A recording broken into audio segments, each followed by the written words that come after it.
Hi there, I am Elizabeth with Tfa.com, and I am here with Lee Moyers. He is here to talk with us about Starstruck, a comic that has been out of print for about 20 years and is now being totally remastered and recolored by Lee for IDW.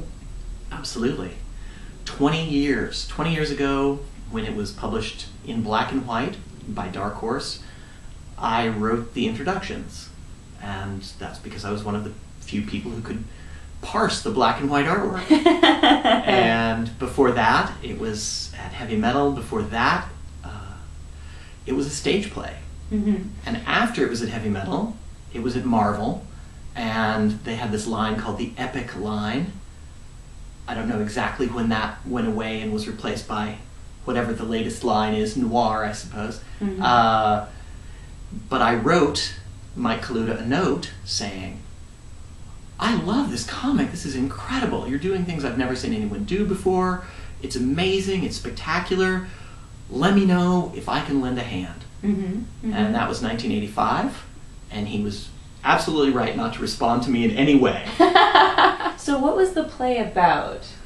The play was written by a bunch of brilliant actors and actresses. Mm-hmm. Elaine was nominated for an Emmy Mm-hmm. Mm-hmm. for her acting work, but in the early 80s there was no good acting work for women. Mm-hmm. Mm-hmm. Something that largely I suspect hasn't changed. But she and her sister decided that they were going to write this crazy, wacky science fiction play and give themselves great, great parts. Mm-hmm.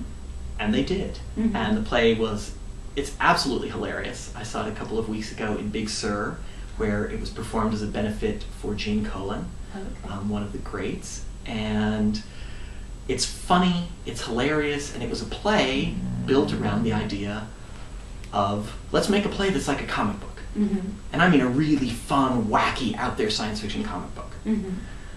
And when the play was done, Mike Kaluta, who had done the poster for the play, which is sort of behind me there on the wall, Mm-hmm. as well as sets and costumes with his then apartment mate Charles Vess, Mm-hmm. they thought, hey, let's make it a comic. Mm-hmm. And rather than actually turn this wacky science fiction play based on a comic into a comic, they took where the characters had come from. They sort of did an origin story for each of the major players in the book. Why did IDW decide to do this now? Well, I might have had a teeny tiny bit to do with that, but only a tiny bit. 5 years ago, I was working, I do a lot of painting, I do a lot of posters, a lot of game work. I was one of the artists redesigning Dungeons & Dragons last year, Okay. as well as a game called Eberron that my best friend Keith Baker, great game designer, did a few years earlier than that. Mm-hmm.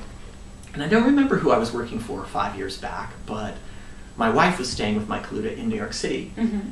and I said, bring home some of those scans anyway, since Michael won't part with the original pages. Mm-hmm. Bring home scans of some of the Dark Horse pages that have never been colored. Mm-hmm. Mm-hmm. And of course Michael sent me the most complex and astonishing pages to work on. Mm-hmm. I would expect nothing less. And I painted those up, Mm-hmm. sent them out. He loved them, Elaine loved them, Dave Stevens loved them, and I got to work with him before his death accordingly. But so there was kind of an idea of what this should be like. Mm-hmm. Here's some color pages, it could look like this. Mm-hmm. Mm-hmm. So that couldn't have hurt. Mm-hmm. But I think the main thing was that Scott Dunbier at IDW and his colleagues, who I have not met yet, were smart enough to say, look, Marvel was onto a good thing, in some cases years too early, and there's all these creator-owned books that they're not reprinting. Let's go out and get Starstruck, let's go out and get The Rocketeer, let's go out and get some other things that haven't been announced yet, so I can't talk about them. But it is amazing, because Starstruck is a very non-linear, very narratively complex piece, and all in the service, largely, of comedy, which no one expects. It was way ahead of its time. It may still be a little ahead of its time. I hope not. Mm-hmm. Mm-hmm. But we're kind of heartened by shows like Lost, Mm-hmm. Mm-hmm. like The Wire, like Heroes, like Mm-hmm. these different shows that are out that allow some more narrative complexity Mm-hmm. than could have been experienced 20 years ago. So hopefully the audience is out there. We just need to get the word out there. Exactly. They're printing more material than Dark Horse did Absolutely. originally, right? Absolutely. Dark Horse did 4 issues, and this is going to be 8 issues? This is going to be 13 issues. Oh, 13 issues. Okay. And it's not just going to be the 13 issues based on the things that Dark Horse printed, Mm-hmm. although that will be certainly a meaty section of it. Mm-hmm.